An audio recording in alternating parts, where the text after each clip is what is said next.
Kehidupan seleb emang gak jauh-jauh dari kemewahan ya Besti Obsesi. Bayangin aja, gak cuma punya rumah mewah yang super gede, mereka juga punya berbagai fasilitas mentereng yang pastinya mempermudah hidup mereka. Salah satu yang paling wow yang bikin mak-mak menjerit adalah para selebriti ini punya private chef yang menyediakan berbagai hidangan ala hotel untuk pribadi dan juga keluarga mereka. So, siapa aja sih seleb yang masuk 3 top trending selebriti punya private chef? Di deretan ketiga obsesi top trending ada Maya Estianty. Ya, sejak menikah dengan pengusaha jam Irwan Musri, kehidupan Maya auto bergelimang harta. Pokoknya Maya nggak pernah capek-capek bekerja dan hanya menikmati hidup jadi nyonya sambil bolak-balik luar negeri pakai private jet. Eits, bukan cuma itu aja. Maya juga selalu makan sambil dilayani private chef bule di rumah mewahnya. Makanan favoritku chicken butter chicken. Butter chicken. Duh. Ini sage from Italy, bagus. Sage. Ini lagi dimasakin oleh chef best dari Jakarta. Ada kolaborasi. Cukup. Look at this, Maya. Look at this. Oh, Look at the butter chicken. my butter chicken, yeah. Look at that. Wait, what's that? Di deretan kedua obsesi top trending ada Nikita Willy. Seleb berusia 30 tahun ini emang gak pernah gagal bikin iri emak-emak. Lihat aja, gegara gak cocok sama masakan ART-nya, Niki auto sewa private chef setiap hari di rumahnya. Hidangannya pun bukan yang biasa, melainkan hidangan ala-ala hotel yang mewah. That's my friend, chef itu teman aku gitu. Nggak ada yang spesial lah gitu, karena memang saya nggak bisa masak di rumah juga. Mbak kadang-kadang masakannya kurang cocok gitu, daripada saya jajan terus gitu, makanya ada temen yang bisa masak jadi bantuin. Ya, di deretan pertama ada Narova Morina Sinaga alias Momo ex-vokalis Geisha. Sejak memutuskan berhenti jadi vokalis band, Momo auto tinggal nyaman di rumah mewahnya di Malang, Jawa Timur. Sehari-hari Momo tinggal tidur-tiduran di rumah gara-gara punya 20 ART dan 1 private chef yang siap masakin Momo hidangan super lezat. Wuhu, iri banget gak sih Besti Obsesi? Kamu Terbang punya langsung ke sini. You have your own chef? Wow, jadi kamu personal chef di sini? Iya, saya personal chefnya itu. Untuk rame-rame lah Oh my god. semuanya. Setiap kita malam ada keluarga. personal chef? Setiap hari. Setiap hari ada? Setiap hari masakin untuk kita semua. Oh what? Suami kerjanya apa? Suami itu setiap hari selalu ada di pabrik. Pabrik apa? Furniture. Sementara Maya, Nikita, dan Momo punya private chef buat masak di rumah mereka. Sarwenda, Usi Sulistiawati, dan Eriska Alexander, istri Young Lex, justru lebih memilih masak sendiri untuk suami dan anak-anak mereka. Sarwenda juga selalu ngebekelin anak-anaknya dengan menu yang lezat dan gemesin. Padahal siapa sih yang gak tahu kalau seleb-seleb ini tuh tajir melintir juga bak sultan. Usi dan Eriska malahan punya warung sendiri. Saking hobi masak dan masakannya wena.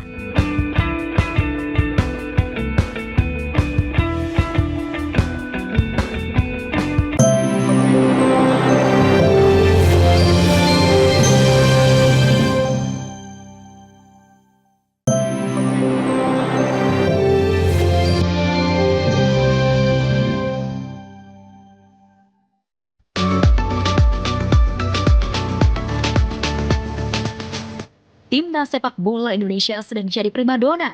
Kehadiran pemain-pemain naturalisasi yang tak hanya good looking, tetapi juga punya skill mumpuni, tak urung jadi superstar dadakan juga. Seluruh masyarakat Indonesia sedang berharap besar kepada timnas yang sedang berjuang di kualifikasi Piala Dunia. Meski pertandingan sebelumnya, timnas Indonesia takluk dari tim Samurai Biru Jepang. Namun dukungan masyarakat tak kendur, tetap menyala saat timnas Indonesia melawan tim Saudi Arabia tadi malam. Sambante, Wagner, berisik pasti lihat ke belakang Thiago Marcelino.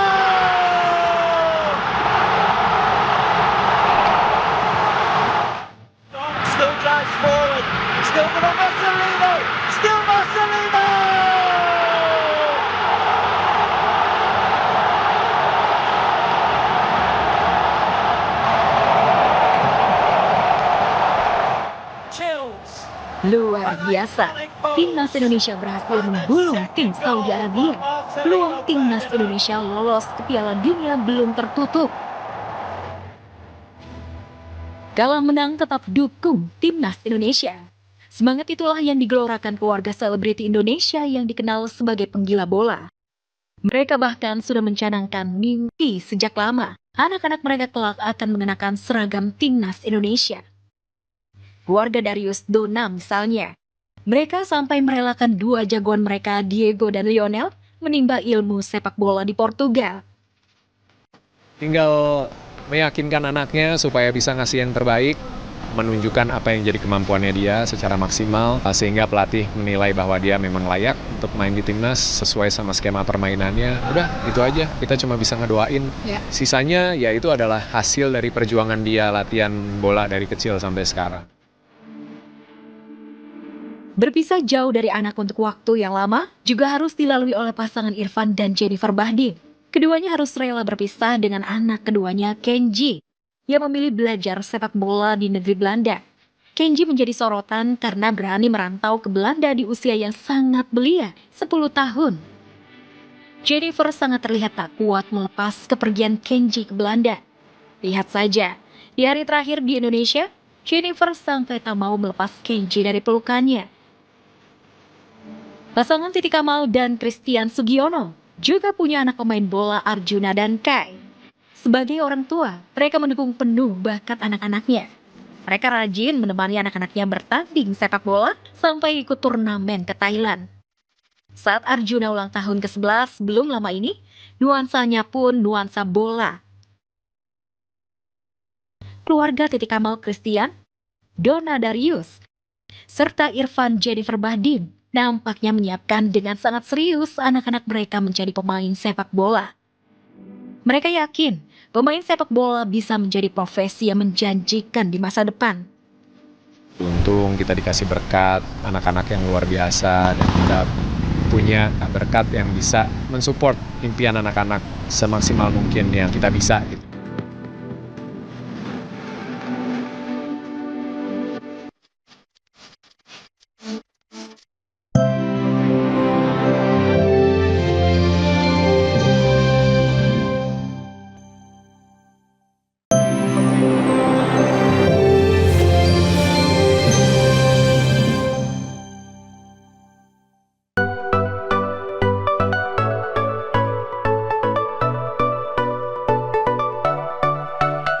Hidup menjanda dan menjadi orang tua tunggal ternyata tidak menyurutkan langkah sejumlah selebriti perempuan Indonesia seperti Inara Rusli, Jennifer Koppen, Ria Ricis, dan Larissa Chow untuk tetap memenuhi panggilan ibadah umroh ke Tanah Suci.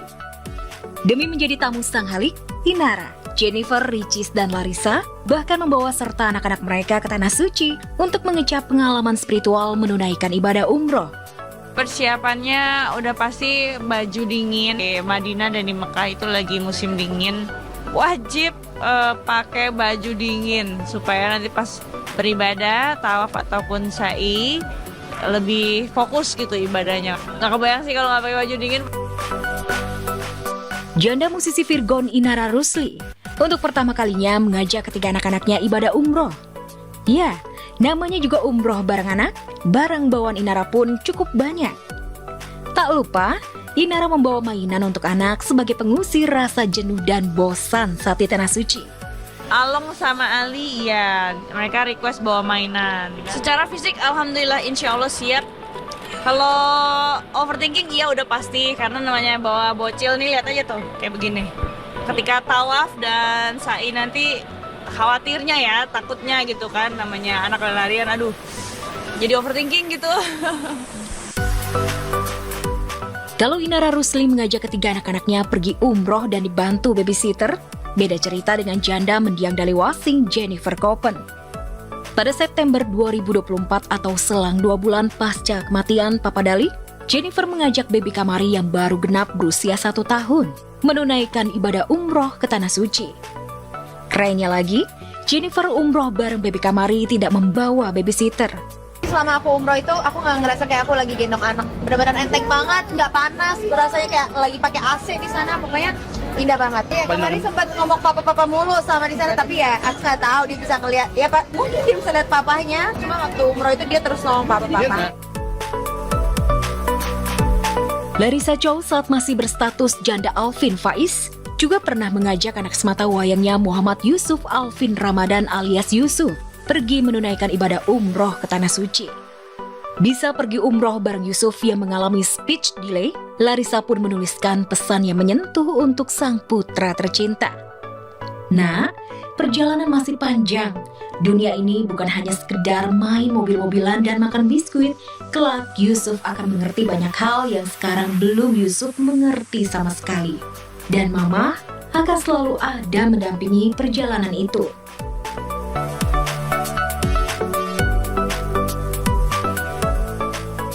Tak mau kalah sama Larissa Chow, Ria Ricis juga pernah mengajak anaknya yang speech delay Moana pergi ke Tanah Suci untuk menunaikan ibadah umroh pada Januari 2024. Selang 4 bulan sebelum Ricis resmi bercerai dari Teuku Ryan. Ricis happy bisa ke Tanah Suci bareng Moana. Selain ibadah, Ricis Moana bisa quality time bersama. Sekarang kita mau ke Masjid Kuba. Let's go. Moana udah pegang tasnya. Cara bawanya gimana ya? Satu, dua, tiga. Ngaku. Udah ya? Iya, kita jalan-jalan ya. Orang tua itu. Alat. Aduh, ada-ada aja ya. Mana anak imusan, anak kupilan. Coba kita lihat tuh.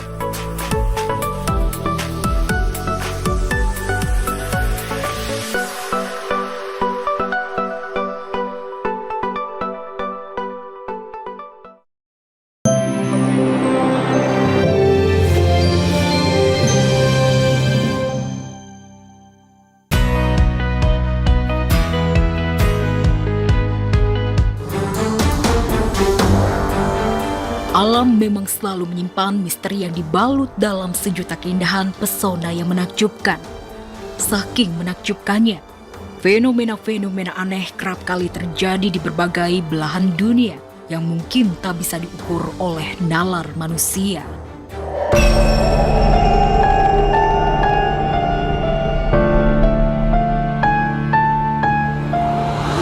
Dari fenomena-fenomena itulah muncul spekulasi di tengah masyarakat kita sebagai sebuah mitos yang belum terpecahkan, hingga layak masuk dalam 3 obsesi top trending misteri berikut ini. Di deretan ketiga, fenomena ulat jati seperti yang baru-baru ini terjadi di langit Indonesia. Warga Gunung Kidul, Yogyakarta mendadak dibuat geger dengan fenomena ribuan ulat jati atau biasa disebut ular jati tiba-tiba saja menghujani jalanan, berbagai kendaraan, hingga rumah-rumah warga. Pasrah ini, aku pasrah Kang. Bapaknya malah bener. Ayo. Banyaknya ulat-ulat kecil berwarna hitam yang bikin bulu kuduk berdiri itu pun sampai mengganggu aktivitas para warga, sehingga mereka harus wajib menggunakan jas hujan dan payung untuk melawan serangan ribuan ulat jati yang menempel. Fenomena itu pun kerap kali dikait-kaitkan dengan hal-hal di luar nalar, seperti pertanda buruk dari hasil panen. Padahal fenomena ulat jati sendiri terjadi karena memasuki awal musim hujan, di mana ulat jati atau yang dikenal dengan nama lokal ungkrung bermunculan dalam jumlah besar di area pepohonan jati.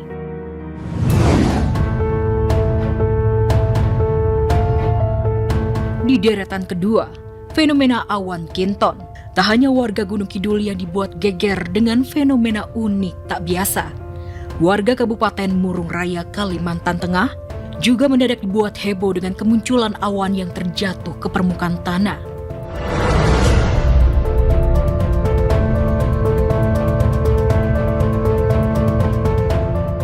Terlihat gumpalan putih yang menyerupai awan tersebut mengambang di langit kemudian perlahan jatuh ke permukaan tanah. Dalam video yang viral di sosial media itu pun, para pekerja tambang yang merekam kejadian tersebut menyebutnya dengan awan kinton. Langsung naiki, langsung naiki. Sempat dikait-kaitkan dengan mitos bahwa fenomena alam jatuh bisa membawa berkah untuk suatu desa. Ternyata awan tersebut merupakan segumpalan busa sabun yang terbang ke atas langit, kemudian terjatuh ke permukaan tanah.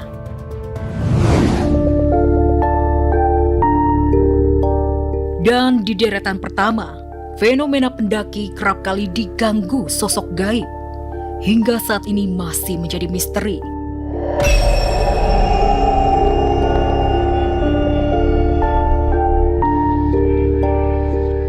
Mengapa para pendaki kerap kali punya cerita mistis di luar nalar yang bikin bulu kuduk berdiri? Ya, melihat keindahan alam, siapapun pasti tak ingin untuk melewatkannya. Apapun juga pasti ditempuh hanya untuk sekedar healing sambil bersantai melihat keeksotisan pemandangan yang menakjubkan. Namun apa jadinya jika niat healing malah jadi merinding ketika bertemu dengan sosok makhluk tak kasat mata yang tiba-tiba saja muncul saat sedang bersantai menuju jalur pendakian. Kalau saat saya ambil air ada mirip poci lagi melayang. Dan pas saya lagi istirahat ada sosok penampakan yang mirip poci dan kunti lagi ngegantung. Tak hanya itu, pemuda yang satu ini juga bernasib apes. Gegara niatnya ingin bikin video estetik dari dalam tenda yang ia bangun di atas gunung, justru jadi gagal estetik karena merekam sosok makhluk tak kasat mata yang tiba-tiba sedang melihat ke arahnya.